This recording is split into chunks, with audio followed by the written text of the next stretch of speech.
During this graduation season, though, students aren't able to celebrate the way they expected. Many valedictorians might not have a chance to give their commencement speeches, and I feel like they've earned it, right? So we asked them to share with us what they wanted to say to the class of 2020. Check this out. Hi everyone. Hello, class of 2020. I am one of the valedictorians of the graduating class of 2020. I know this ceremony is a bit unconventional, but seeing what the year has brought us already, we can't be too surprised. This virus has tried to turn our entire world upside down. Our last school days replaced by days at home, school events replaced by Zoom calls, and caps and gowns replaced by gloves and masks. But even though our senior year isn't ending as we had planned, this pandemic does not define our high school career. Today, we graduate. Today, we receive the prize that took years to earn. This is the moment we have all been waiting for since the very first day of our freshman year. Graduating amongst a pandemic is a testament to the strength and unity of the class of 2020. Be grateful for the tough times. Enjoy this time with family, stay up, sleep in, because it'll all make us stronger in the end. This will be a lesson to us. We will not take anything for granted. We must always know to be united and together when we face challenges. But we will forever and always be linked by these tough times, the times that truly made us stronger. It'll teach us how to persevere, be resilient, and be optimistic, and don't take anything for granted. Moving forward, do not waste a single millisecond in turning your dreams into reality. Let's never miss an opportunity to tell our loved ones how we feel, and let's work relentlessly to leave a positive, lasting impression with all the people we come into contact with. I can't wait to see what we all accomplish in the future. We are truly, more than ever, all in this together. Congratulations to the class of 2020.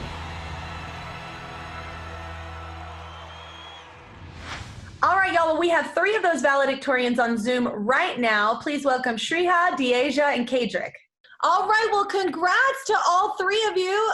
Shriha, Deasia, Kadrick, what does it mean to be named valedictorian? That's amazing. I'll start with you, Shriha. Yeah, so for me, I really have to look at my family. So my mom and dad immigrated here from India before I was born.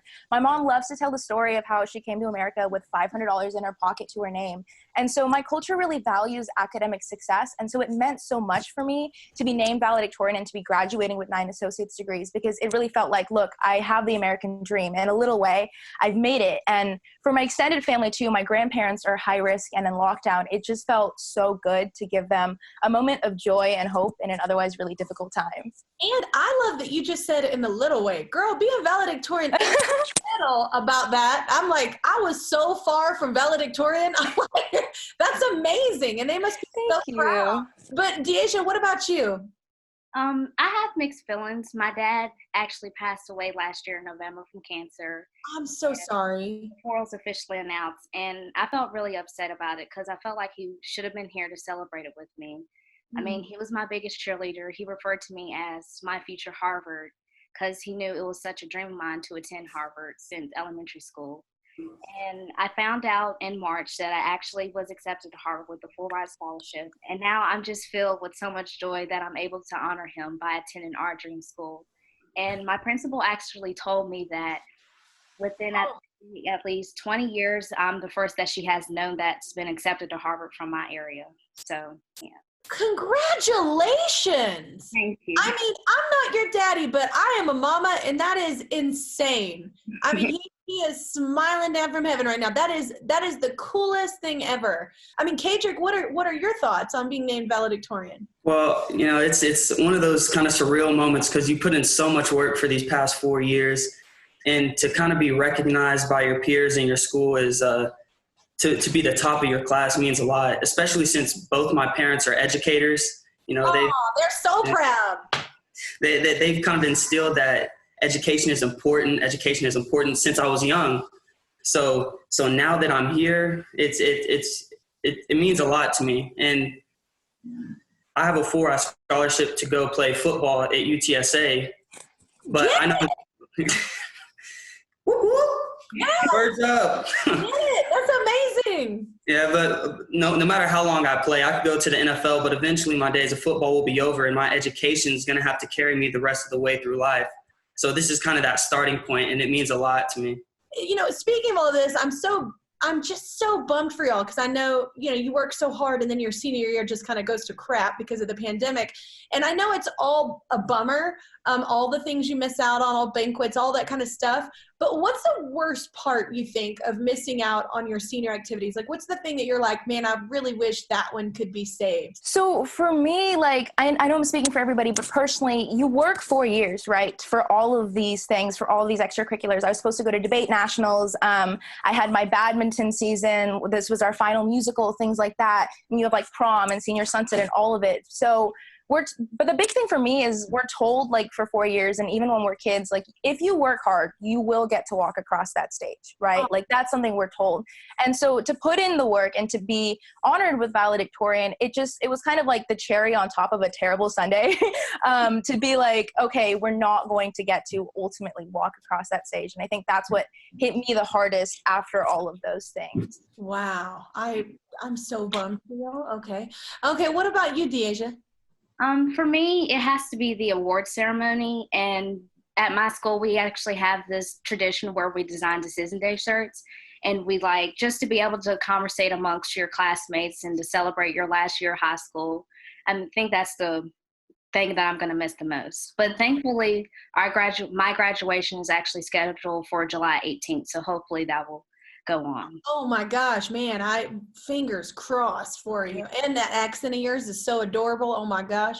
So Kedrick, what about you? What are you gonna miss the most? What's the worst thing you're kind of like, ugh? I love watching movies, so when you watch movies about high school, it's all about prom, all about the dresses and the suits, the music, the slow dances.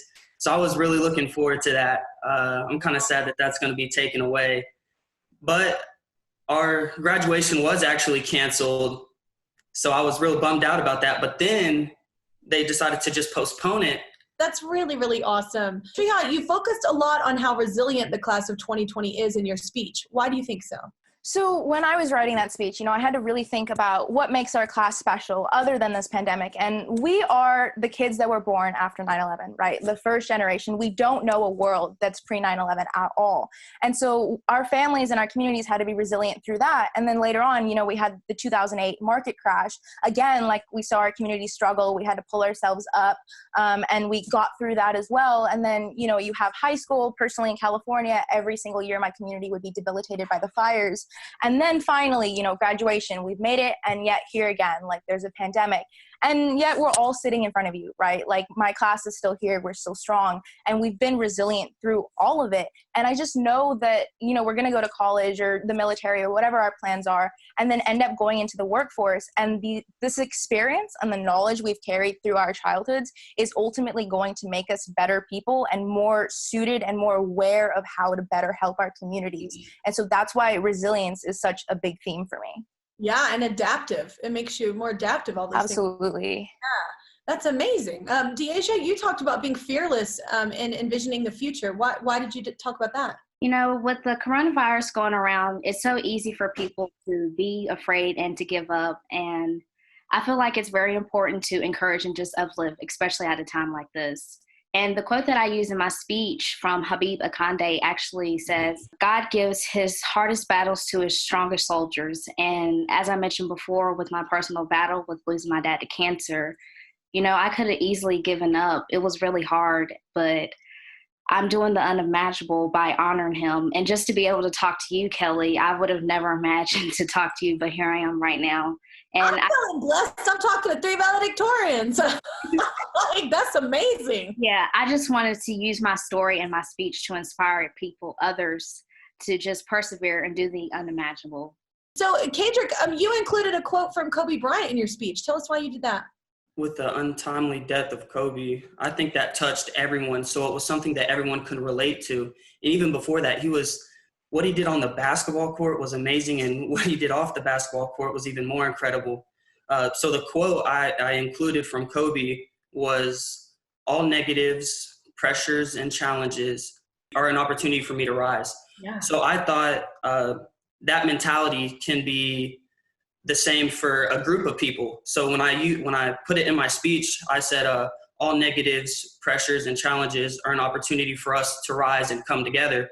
Because with the time of uncertainty in the nation right now, I think everyone needs to know that you don't have to go through this alone. You know, we can come together and we're going to get through this. And not only are we going to get through it, we're going to get better by it. We're going to get better from it. We're going to learn. We're going to thrive.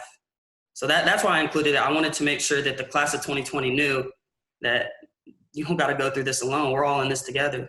Yeah, oh my gosh, I love talking to y'all. So and I'll go in a row again, but what's next for you? For me, I'm so excited and thrilled. This fall, I'm attending UCLA. Go Bruins. I love my roommates. I love my friends. Yes, got to plug it in. I'm majoring in biochemistry and minoring in film and television. So a little bit different. So my plan B, if things don't work out, is to do biomedical research, since I love to research. But my plan A is I would love to be a brown girl in entertainment, love to have some representation there. I really want to make, like I said, I'm passionate about sex education, and I think there's just so much distrust and misinformation in the scientific sector out there. So I'd love to create entertaining and engaging content related to sex education to educate everybody. What exactly that looks like, I'm not sure yet, but I'm sure my fellow Bruins will help me figure that one out. That's awesome. All right, well, Deasia, what about you? So for me, I plan to go to Harvard to obtain my degree in engineering, either aerospace or computer science. I'm not sure right now. But yeah, and I hopefully want to in the future work for either Google or Apple. That's a really big dream of mine. Wow, that's totally achievable for you. I have no doubts. So that's going to be awesome. That's an awesome path for you. Kedrick, what about you? I'm going to be going to the University of Texas at San Antonio to play football and pursue my master's in business finance. And with a minor in psychology, because what I want to do is, as much of a cliche as it is, I really want to make a difference in the world. And I believe to do that, you have to, one, have the platform to do it. And number two, you have to know how people think. And I think with a business degree and a minor in psychology, I'm going to be able to do that. I don't even belong in this conversation. I'm like, good Lord, y'all are awesome. I feel like so inspired. I'm a 38-year-old woman and I'm going to leave this room better. So thank you so much. We have someone with us who wants to share her wisdom for all these students. I love this woman and have had her on the show a couple of times already. She's one of my favorite people. It's comedian Fortune Feimster. Fortune, are you there? Hi. What's up? Hi, Kelly. Hi, how are you?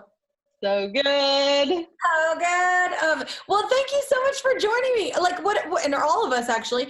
Where are you quarantining, and how's it going? I am quarantining in Los Angeles with all the beautiful people. Hey, I'm in NorCal. You're beautiful. You're beautiful. I see a few beautiful people here too. So, well, we're on Zoom with a few smart people, needless to say, who are graduating at the tops of their classes. You want to say hi to them? Hi, you guys. Congrats. It's so awesome. Hi. But fortunately, these students don't get to have a traditional graduation ceremonies, no walk, no speaker. So I was wondering if you'd be willing to give them just a brief commencement speech, just something, you know. You guys, I didn't come prepared for this at all.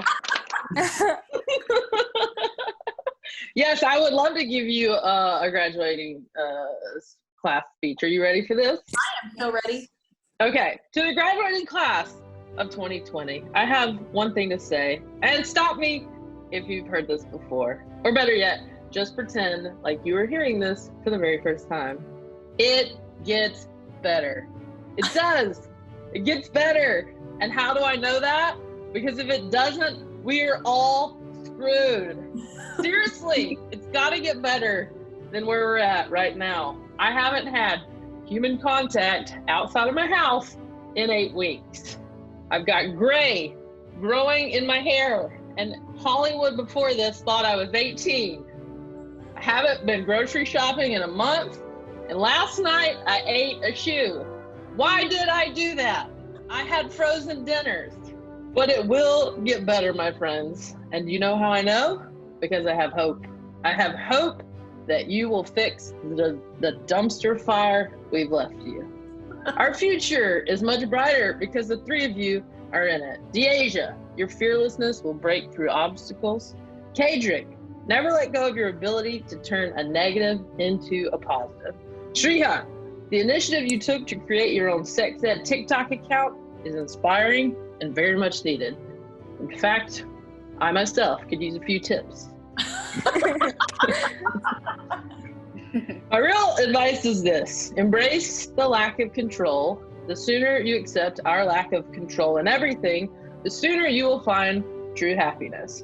The sooner you will be able to enjoy the moment, the sooner you will be able to say, what the heck, and run down Santa Monica Boulevard at 2 in the morning wearing nothing but a top hat and leg warmers. That was a fun night. That was In conclusion, be you, be weird, be kind, and best of luck with everything. You did it! Congratulations. That's great. Thank you. That's so true, though. I know you're hilarious as well, but the control thing is true. I'm still working on that at the ripe old age of 38, and I it's such a hard thing to let go of, and I feel like a lot of intellectuals that I know actually have a hard time with control. So if you three have issues with control, listen to that, actually. Like, heed that advice, because once you let go of the fact that you're not going to be able to control everything, life does get better. Thank you, Dr. Feimster, for that. Hey, thank you. Tip of the top hat to you. Y'all can catch Fortune special, and I've seen it. Fortune Feimster Sweet and Salty, now on Netflix. It's hilarious. If you want to laugh your behind off, it's hilarious. And also head to her Instagram account for some rad merch. She's got some amazing merch as well. And congratulations. Good luck on college. Yeah. Thank you. Thanks. Also have fun. Subscribe to my channel. Subscribe to my channel. Subscribe to my channel. Subscribe to my channel. Please don't make me keep going.